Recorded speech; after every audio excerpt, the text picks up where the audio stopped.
live from the National News Studio, Sri Lanka.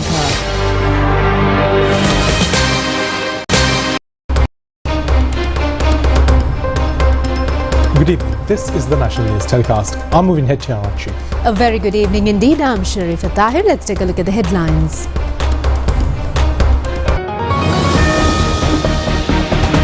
The government's policy statement was unanimously passed in Parliament. The all-share price index at the share market records the highest value. The World Bank extends its support to government's Clean Sri Lanka program. 200,000 kilos of rice have been released to the market. A coconut will be sold at 130 rupees. Crisis in South Korea heightens. An impeachment was brought against the president. Defense minister resigns. Advanced level examination commences as usual from today.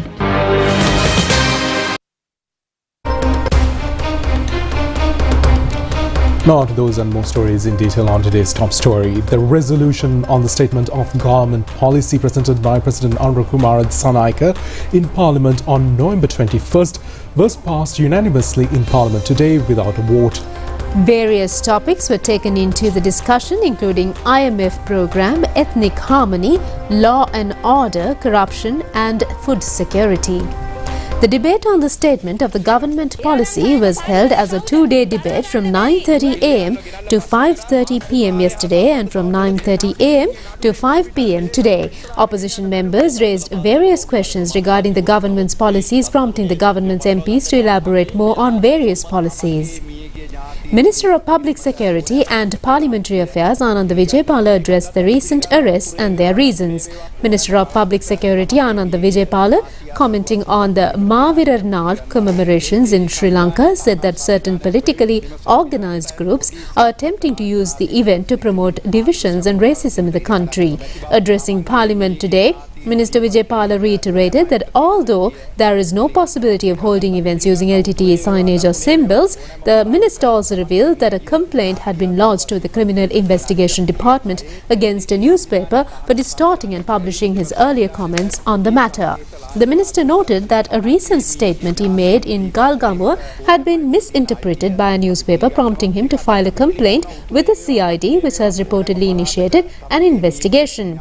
According to police reports, 244 commemorative ceremonies were held in the north, with 10 of them featuring LTTE symbols. The investigation into these ceremonies is ongoing. However, Minister Vijaypala pointed out that some of the circulated images did not depict events in the north, but rather events held in other countries or from previous years, which are being used to misrepresent the situation and falsely suggest that LTTE-related ceremonies have been occurring since President Anurakumara Dissanayake took office.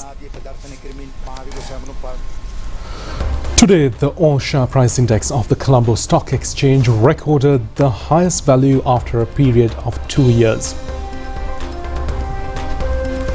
The Colombo Stock Exchange 71.69 point increase in the benchmark all-share price index, with the index closing at 13,511.73, recording its highest level in CSE's history. In the same manner, the S&P Sri Lanka 20 index also increased by 74.80 points to close at 416.60. The market recorded a total turnover of 5.2 billion rupee, with the 326.8 million shares changing hands through 31,678 trades. Year to date, the market has given a return of 26.8% through the performance of the all-share price index. The World Bank has expressed its commitment to supporting the government of Sri Lanka's Clean Sri Lanka program, as announced by World Bank Executive Director Parameswaran Iyer during a meeting with President Anurakumara Dissanayake at the Presidential Secretariat today. Congratulating the President on forming the new government, Executive Director Parameswaran Iyer affirmed that all ongoing World Bank-supported projects in Sri Lanka will continue uninterrupted. The meeting also provided an opportunity for President to outline his administration's future development agenda. Key topics of the discussion included efforts to alleviate rural poverty, plans for economic digitalization highlighted by the Digital Identity Card initiative, the long-standing challenges faced by the people in the north and east, with a particular focus on resolving land and housing issues affecting the plantation community, was also discussed. President emphasized the government's primary focus areas, which include advancing agriculture, fisheries, tourism, education and health sectors. He underscored the importance of these sectors in fostering national development and improving livelihoods. In response, the executive director stated that the World Bank is prepared to convene an advisory group to explore initial steps for supporting the government's development priorities. He also commended the President's Clean Sri Lanka program. Minister Vasantha Samarasinghe says that 200,000 kilos of rice will be issued to the market through Sathus Forum today. The rice mill owners have agreed to this decision. The minister told the parliament today accordingly a kilo of rice will be available at 220 supply of essential food during the upcoming festive season. He said that the rice mill owners have agreed to supply 200,000 kilos of rice daily with effect from today. He added that the rice will be supplied to the local market through state-owned retail chains, Lanka Sathasa, at a controlled price. The minister announced that 1 million coconuts will be sold through the Sathasa outlets in suburbs. Minister Samarasinghe said that the coconuts will be sold at a price of 130 rupees over the next 2 weeks. He further said that steps are being taken to distribute 1 million coconuts through Sathasa outlets within the next 2 weeks. He also said the state-owned plantations such as Chilla Plantations Limited and Kurunagal Plantations Limited were instructed to provide their coconut produce to the Sathasa outlets at the last tender price of 110 rupees and without calling for fresh tenders. Minister Samarasinghe said that coconuts will be distributed in urban areas as the shortage is acute in urban area and rural areas. Deputy Minister Namal Kararatha said that the former government sold the state paddy stocks at a lower price and that huge losses were incurred by the government due to this malpractice of the previous government.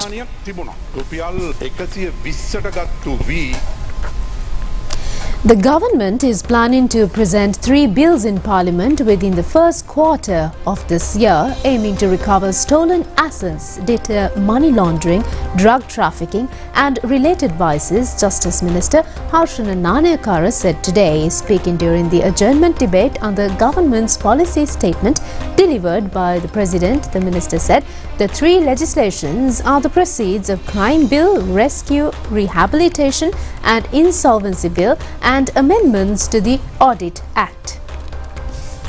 This is peace building and social cohesion. It's a very important topic. This country will never go forward unless there's an effort by the government with peace building and social cohesion. Our international friends have worked with us for so long, giving us resources, sharing their knowledge, training with their expertise. But how much have we achieved when it comes to social cohesion and peace building? We have not progressed that much. If that is the case, then this society must reject all forms of racism outright. But still we feel there are certain elements in society who's continuing it because old habits die too hard. All this time, most governments that were in power only paid lip service to the concept of social cohesion and peace building. It was just a sideshow, either to please Geneva or to get a donation or just to please some international donor. But this government does not consider peace building and social cohesion as a sideshow. It's our main project, and to that end we will push government policies forward. We understand we are culturally different. We have different ethnic identities, different cultural identities. We respect them all. Let's uphold rule of law. There are so many laws delays causing massive issues. Some of the delays are due to resources not being there, human and technical. There are over 1 million court cases in our entire court system. Ease of doing business in this country is very low ranking. Rule of law, far less. Us versus them versus us. Now, that mind block has to be settled first. That's a serious problem. We are here to represent all Sri Lankans of all ethnic origins, all races, all castes, no matter whatever the division. We have to create a unified Sri Lanka. Social inclusion, gender equality and inclusive principles while respecting cultural diversity is essential. Otherwise this country will not go forward. And I'm happy to say that my Ministry of National Integration take this job seriously. And I encourage all those actors in the government as well as non-government. Be hopeful, work with us on peace building and social cohesion because this government is pretty serious about it.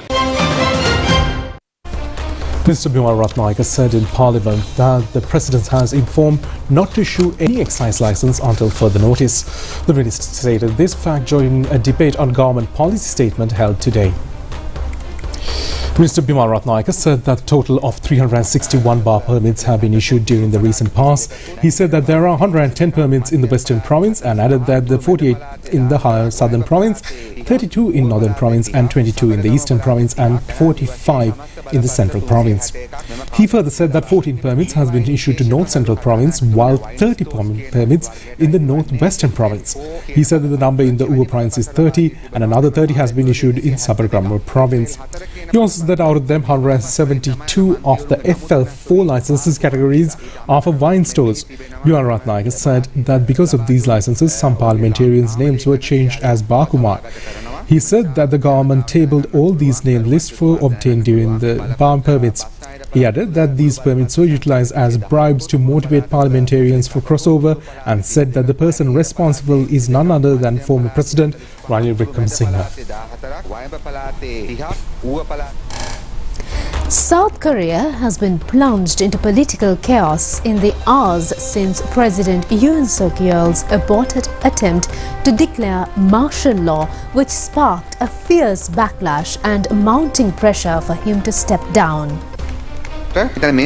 6 opposition parties have submitted a bill calling for President Yoon's impeachment. The main opposition Democratic Party meanwhile said that it had begun formalizing treason charge plans against the president as well as the defense and interior ministers.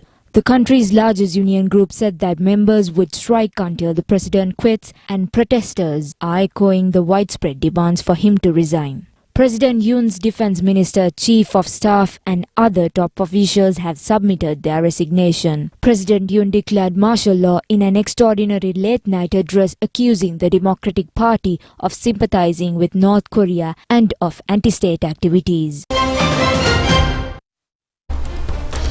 The Korean announcement of a martial law is a very sensitive subject for the Koreans, as the 1980s martial law was a very sensitive period in their history.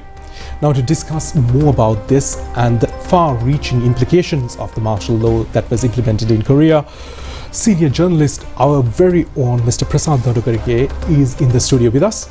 Mr. Dorangarage, welcome to the studio. Thank you for being here. Mr. Dorangarage, now of course the Korean president implemented martial law. It was quickly overturned within a period of about 4 hours. What are the implications and what prompted this? Yes, of course. Looks like from every angle, we could say, looks like a dangerous political gamble by President Yoon Suk-yeol, because he declared martial law suddenly. You know, in South Korea, we couldn't see martial law since, as you mentioned, since 1980s, because after that period, South Korea became an economic power as well as powerful country in the East Asia region, and became a vital member of the Western power nations who support the Western powers in the Asia. And from all aspects, South Korea became a very stable and economically and technologically high standard country.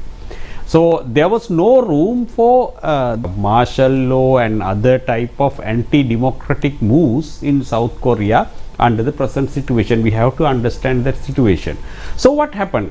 There was a political, we can say, it's not a dispute, actually it's a political division between the president and the parliament, because parliament, during the last election held in last April, opposition parties got the power in the parliament. They have 192 seats. President's party only have 108 seats.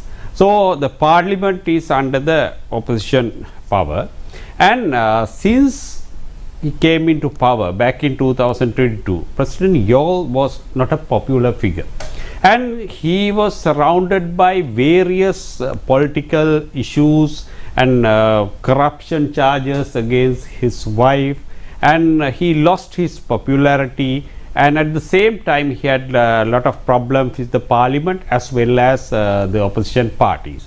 So he was embattled, he was surrounded by various political issues, and his popularity was down up to 25%, the lowest popularity rate recorded in the recent past.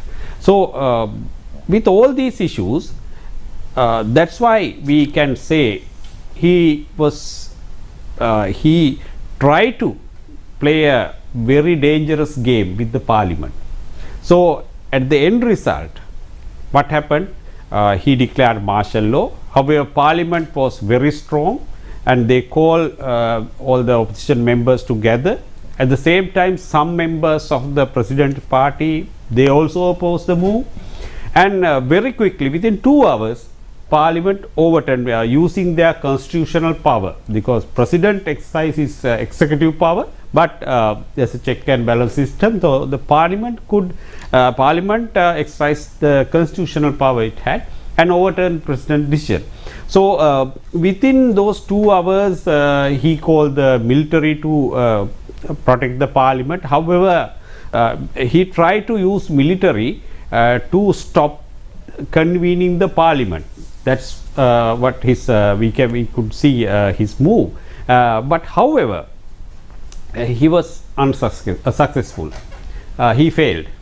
Now there's a very dangerous political path in front of him.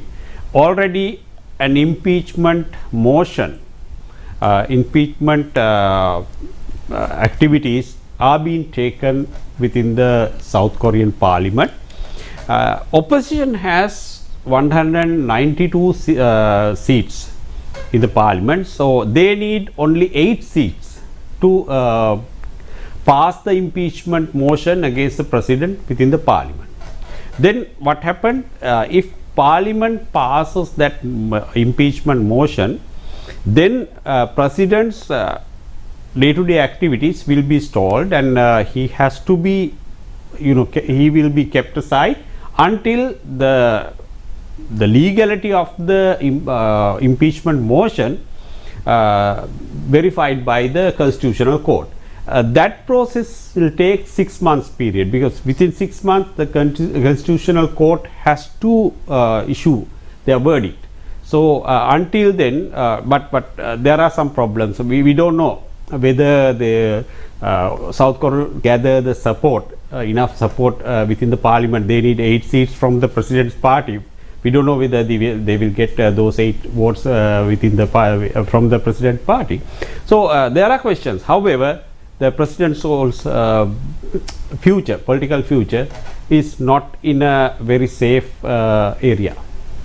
Thank you very much, Mr. Prasad Dodangodage, for giving us an insight as to what happened in South Korea, and at the same time, this has been like a talking point since the martial law was implemented in the country. So I'm pretty sure there were many out there wanting to know more about it. So thank you very much once again for sparing your time. And let's continue with more local stories, and we move on to... Now, the Department of Examinations says the GCE Advanced Level Examination will commence from today as usual. The examination was not held for 6 days from the 27th of last month due to inclement weather.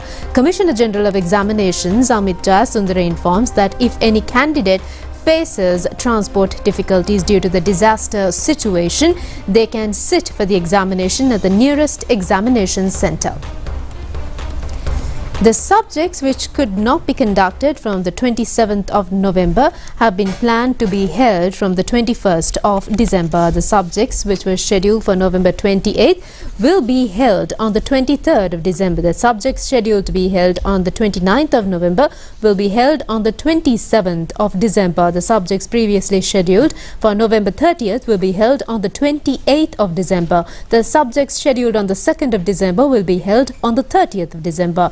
subjects which were to be held on the 3rd of December will be held on the 31st of December. The Department of Examinations informs that the relevant timetable will be issued in the coming days. 333,185 students are sitting for the examination this year. Out of them, 253,390 are school candidates and 79,795 are private candidates.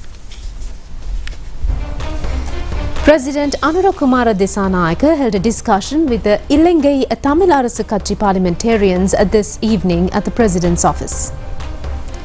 The Ilangai Tamil Arasu Katchi parliamentarians informed the President regarding the problems faced by the people in the north and east for over a long period of time. Parliamentarians of the Ilangai Tamil Arasu Katchi were present at this discussion.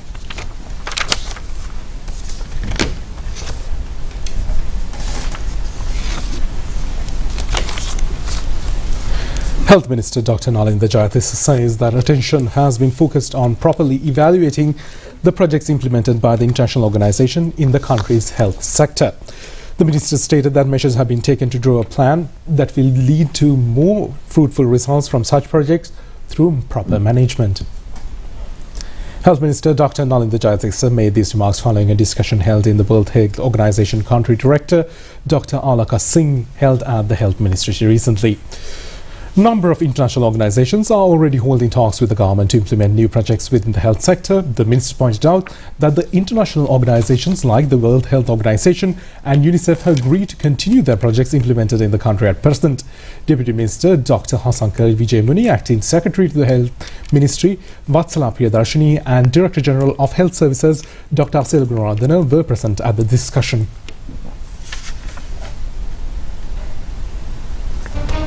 In the meantime, the Women Parliamentarians Caucus of the 10th Parliament met for the first time at the Parliamentary Complex yesterday under the patronage of Prime Minister Harini Amarasuriya. According to a Parliament statement during the meeting, Minister of Women and Child Affairs Saroja Paulraj was elected as the new chairperson of the Women Parliamentarians Caucus. Her name was proposed by a parliamentarian Saman Maligunasinghe and was seconded by parliamentarian Anushka Tilakaratne.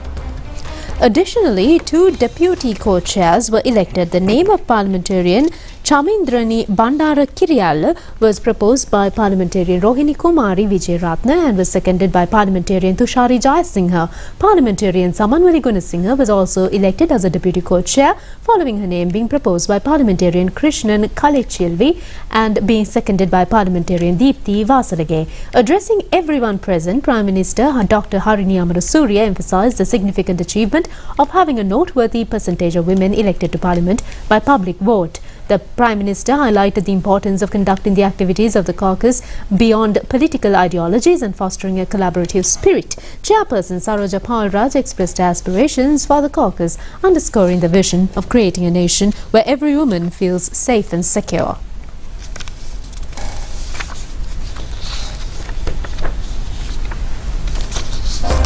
Sri Lanka Institute of National Tourist Guide lecturers says that certain foreigners have deprived the income that should be earned by the tourism industry of the country.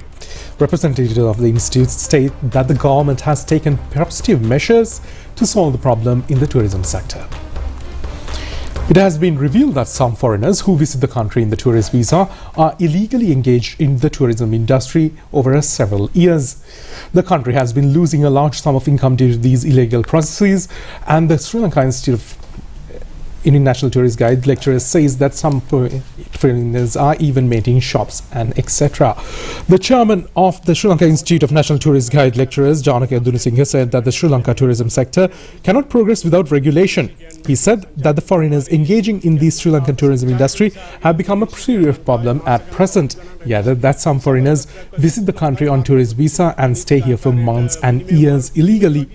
He further said that they act as tour guides even without permissions or licenses. John Kudir Singh has said that they also engage in illegal transferring of foreign exchange.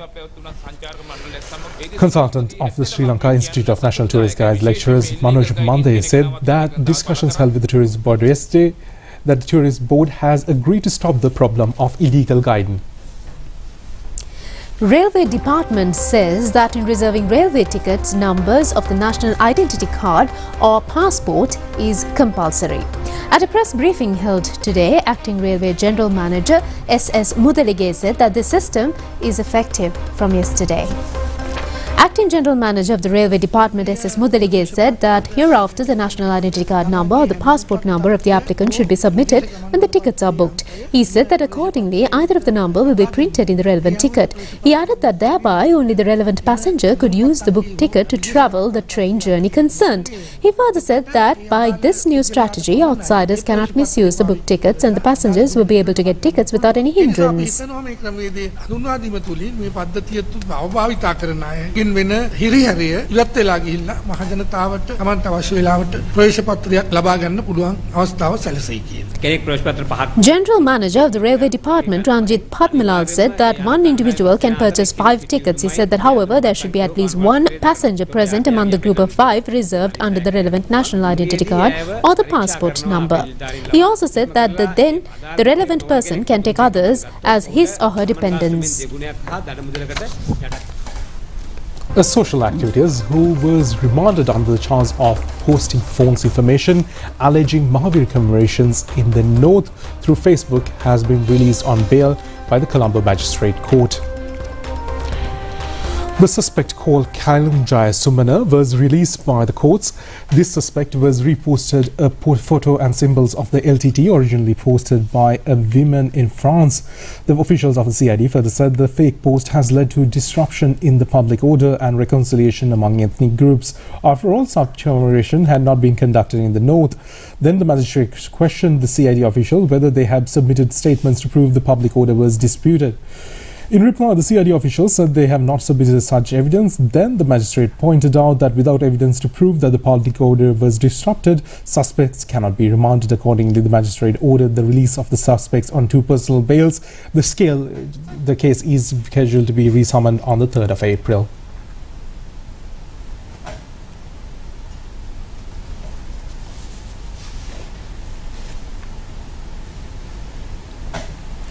The appeal court today ordered to acquit former parliamentarian Hirunika Premachandra from the charges filed against her on contempt of court. The appeal court also concluded that the hearing of the petition against her. Hirunika Premachandra informed the courts through her lawyer that her comments made at the press briefing against the order was given by Mount Lavinia Magistrate Court will be withdrawn. Director General of the Archaeological Department D. Tusitha Mendes says that the courts has not ordered to conduct excavations at Avandurava in the Vayangada and with any sort of intention to discover treasures. He made these remarks expressing his views regarding the excavations conducted at this place recently.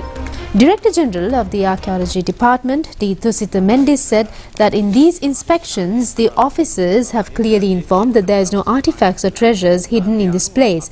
He said that therefore the Archaeological Department has informed the courts that there is no archaeological damage to this place. He added that according to a request made by the police, the courts had ordered to conduct excavations in this place under the supervision of the officials of the Geological Survey and Mines Bureau. He further said that it has been clearly stated in the relevant case. He also said that the courts have not ordered to search for hidden treasures or artifacts. Tusitha Mendes said that there is no word as nidan or hidden treasures stated in the archaeological ordinance. He said that the archaeological term for hidden treasures is artifact. He added that therefore the intention of this excavation is to eliminate the misunderstanding or the myth people believe that there are hidden treasures.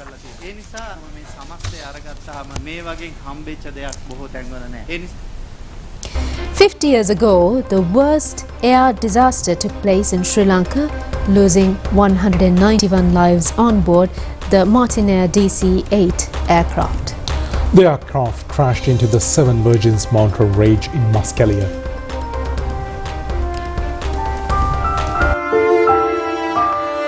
50 years ago, on December 4, 1974, DC-8 aircraft belonging to Martinair, Netherlands, carrying 191 on board, including 182 passengers and 9 crew members, crashed into the Anjimalai mountain range, also known as the Seven Virgins mountain range in the vicinity of Muskelia. The accident has taken place at around 10:15 p.m. The flight was from Surabaya, Indonesia to Jeddah via Colombo, which was a refueling stop. This was Muslim pilgrimage time to Mecca for the Hajj. The primary navigation system that was used in the aircraft was called Doppler, which was operated worldwide by many airlines during that era. The Doppler was reported to have malfunctioned, giving the officers false reading on their distance from Katunayake Airport. This reporting point unfortunately had no radio aid for the pilots to cross-check their navigation when flying overhead. The DC-8 plane, flying at an elevation of 36,000 feet above sea level, had developed a technical fault, and the pilot had sought permission for an emergency landing at Katunayake International Airport. It is alleged that on the instructions of the aviation authorities, the pilot has been cleared to descend the aircraft to an elevation of 2,000 feet, while the aircraft estimate of the distance for Katunayake was 14 miles. Unfortunately, the actual distance reported for the crash site was 65 miles. The aeroplane crashed on the descent, hitting the fifth of the seven Virgins mountain at a height of 4,354 feet. One of its wings had hit the mountain, triggering an explosion, killing all 191 on board. Our reporter was able to capture a dollar note of Hong Kong, which was believed to belong to a passenger on the aircraft, was still safe with a local resident. A wheel of the crashed aircraft was also put on display in front of the Vimala Surendra Reservoir at Norton Bridge. The names of the crew members, including the pilot who died in the aircraft, are mentioned in the accident memorial plaque in Muskelia. The United Arab Emirates commemorated its National Day this week, celebrating the formation of the nation. The United Arab Emirates Embassy in Sri Lanka held a reception to mark the commemoration day with the participation of many dignitaries. It was conducted under the patronage of Minister Susil Handunethi and the UNE Ambassador to Sri Lanka, Khalid Nasser Al-Amari.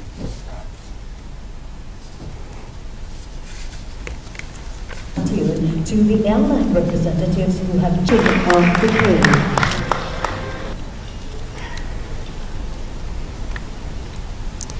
Sansul Sehansha Lakmal, an 11-year-old boy, has set a world record creating a massive portrait of President Anurukumara Dissanayake, measuring 91 inches in height and 68 inches in width, using 1,200 Rubik's cubes. He accomplished this feat in 3 hours, 13 minutes and 7 seconds, earning a place in the Sholan World Records.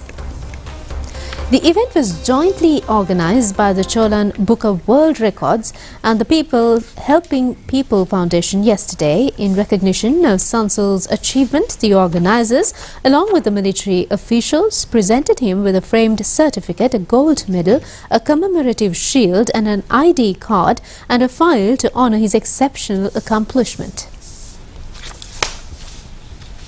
Well, that's it on local news. We'll be back with news overseas. Stay tuned in.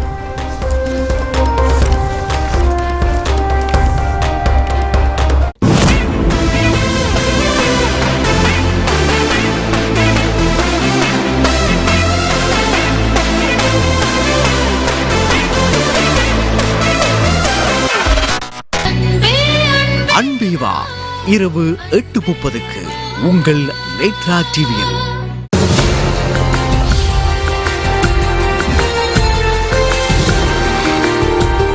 Reported yesterday afternoon. The Israeli military yesterday stated that it killed 3 Hamas members in an airstrike near the occupied West Bank city of Tubas after the Palestinian Health Ministry reported 2 dead. It added that following the strike, soldiers conducted a targeted raid in the vicinity of the strike, locating 4 weapons. The Palestinian Health Ministry had earlier said that an Israeli strike on a vehicle in Aqaba killed 2 Palestinians and wounded 1. All 3 Palestinians were transported to a hospital in Tubas, but later said Israel forces raided the same hospital.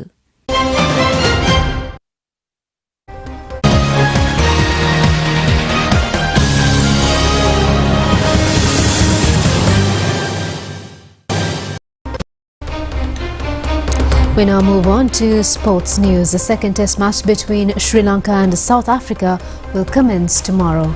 South Africa leads the two-match series 1-0. This match is crucial for both teams to qualify for the final tournament of the World Test Championship. To qualify, it is compulsory for Sri Lanka to win the match. Accordingly, the World Test rankings, Sri Lanka is in 4th place and South Africa is in 2nd. South African players Gerald Sivan and Vian Mulder, who bowled well in the first match, have been ruled out due to injuries. The two have been replaced by Kwena Mapaka and Sanuran Muthusamy. The match is scheduled to begin at 3 p.m. tomorrow.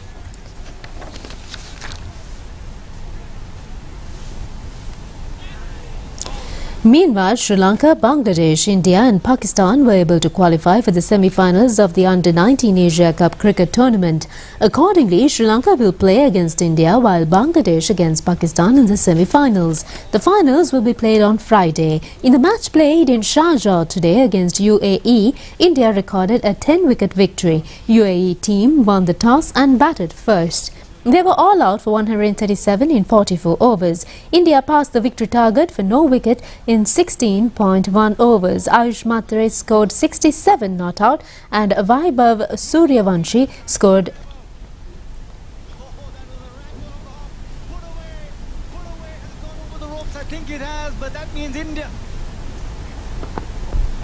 Today, in another match against Japan, Pakistan recorded a 180-run victory at a match held in Dubai International Cricket Grounds. Pakistan won the toss and scored 243 runs for 6 wickets in 50 overs. Mohammad Rizallah scored 66 runs not out. In reply, Japan were all out for 63 runs in 28.3 overs. Mohammad Hazifa claimed 5 wickets.